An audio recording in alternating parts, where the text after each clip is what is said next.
Tonight you will lie in bed, scrolling through your phone, waiting for sleep to come.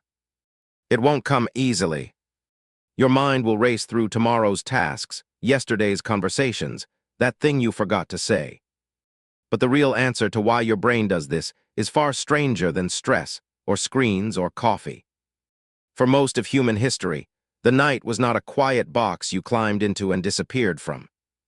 It was alive, dangerous, unpredictable, and your brain still remembers that, even if you don't. Think about the last time you couldn't sleep. Maybe it was 2 a.m. Maybe your thoughts kept circling the same worry over and over, like a moth around a bulb.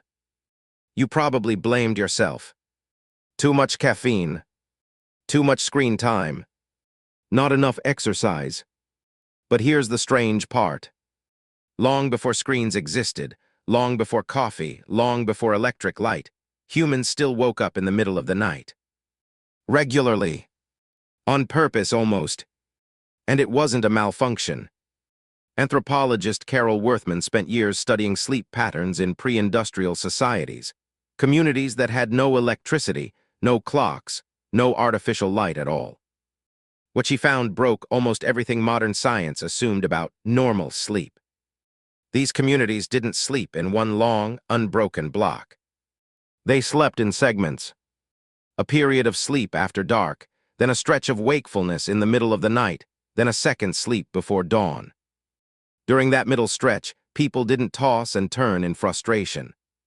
They got up. They talked quietly. They tended the fire. Some reflected on dreams. Some simply lay awake, alert listening. This pattern has a name. Historian Roger Eckertz uncovered hundreds of references to it in old diaries, court records, and medical texts from pre-industrial Europe. He called it segmented sleep, a first sleep, a waking period people called the watch, and a second sleep. Why would human bodies be built this way? Why would evolution design a brain that wakes itself up, on schedule in the dead of night? Because the night was not safe. Picture an early human band settled around a dying fire as darkness falls. No walls. No locked doors.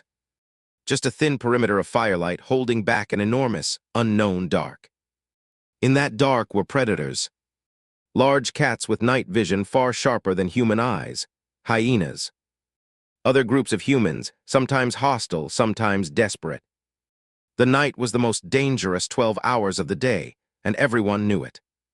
A brain that slept soundly for 8 uninterrupted hours, fully unaware of its surroundings, was a brain in a body that might not wake up at all. So evolution built in a checkpoint. A natural alarm, roughly 4 hours after falling asleep, that brings a person back toward wakefulness. Light enough sleep to notice a sound, to smell smoke, to hear a twig snap. And then, if nothing was wrong, the body would drift back down into a second sleep. This is why so many people today wake up around 2 or 3 a.m.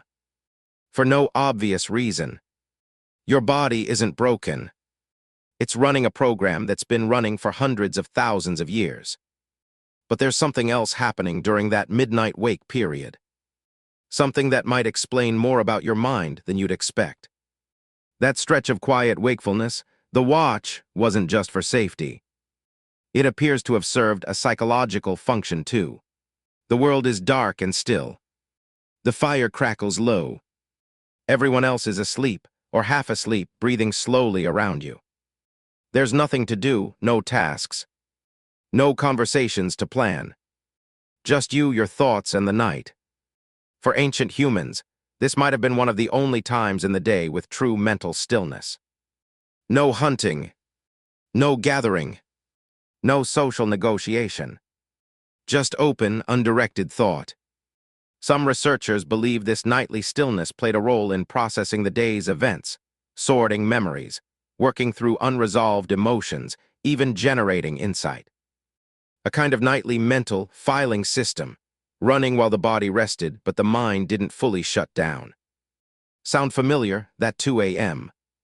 spiral where your brain replays an awkward conversation from 3 days ago, or suddenly hands you the solution to a problem you'd given up on. That might not be anxiety malfunctioning. It might be an ancient cognitive process, one your ancestors relied on, now running in a world that no longer gives it room to breathe. Here's where it gets stranger. In the modern world, that natural waking period doesn't get to happen the way it used to.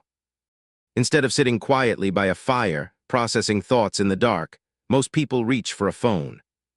The blue light suppresses melatonin.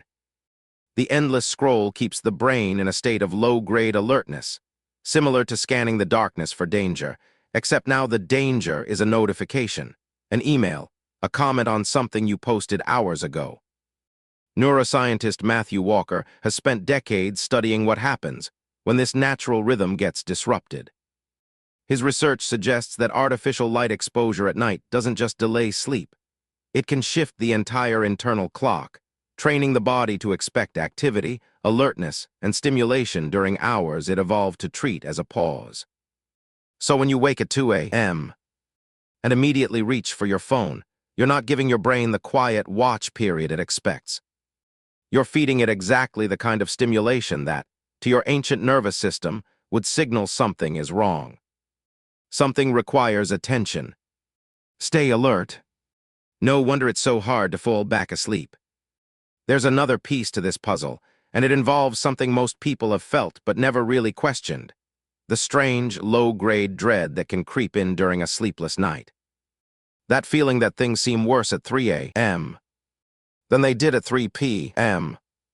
Psychologists have a term for this: nocturnal cognitive amplification. Essentially, the brain processes threats and negative emotions differently depending on the time of day, and depending on how much light is present. For most of human history, darkness itself was a signal.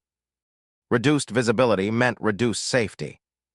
The brain's threat detection systems, particularly a small almond-shaped structure called the amygdala, which helps process fear and emotional reactions, become more reactive in low light. In other words, the same worry that felt manageable in daylight can feel overwhelming at night, not because the problem changed, but because your brain's risk assessment system is running a different program after dark. A program built for a world where darkness meant real, physical threat. Your ancestors needed that heightened nighttime vigilance. It kept them alive. But you're not lying awake worrying about a predator in the bushes. You're worrying about a work email, or a relationship, or something you said 5 years ago, and your brain is running that ancient threat detection software on a modern problem it was never designed to solve. So what did ancient humans actually do when they couldn't sleep? They didn't fight it. They didn't reach for a glowing rectangle to distract themselves. They sat with it. They let the mind wander in the dark, processed what needed processing, stayed alert to real threats, and then, when the body was ready, drifted back into a second sleep. Some researchers studying modern populations who still experience segmented sleep, including certain communities in parts of Africa and South America with limited access to electric light, have found that this two-part sleep pattern doesn't come with the same anxiety, frustration, or insomnia diagnoses common in industrialized nations. The midnight waking isn't treated as a problem. It's just part of the night, which raises an uncomfortable question. What if insomnia, for many people, isn't a disorder at all? What if it's an ancient healthy pattern colliding with a world that has only one acceptable way to sleep? 8 hours, all at once, lights off, phone away, no interruptions, and anything else gets labeled as broken. Tonight when you wake up at 2 a.m., something ancient in you will stir. A part of your brain that's been doing this same job for hundreds of thousands of years, checking the dark, listening for danger, sorting through the day. You'll probably reach for your phone. But maybe, just for one night, you don't. Maybe you lie there in the dark instead. Let your mind do what it was built to do. Listen to the quiet. Let your thoughts drift, unguided, the way they did around fires that went out long before history began. And maybe, somewhere in that stillness, you'll find that the strangest part of insomnia isn't that you're awake. It's that for most of human history, waking up in the dark wasn't the problem. It was the plan,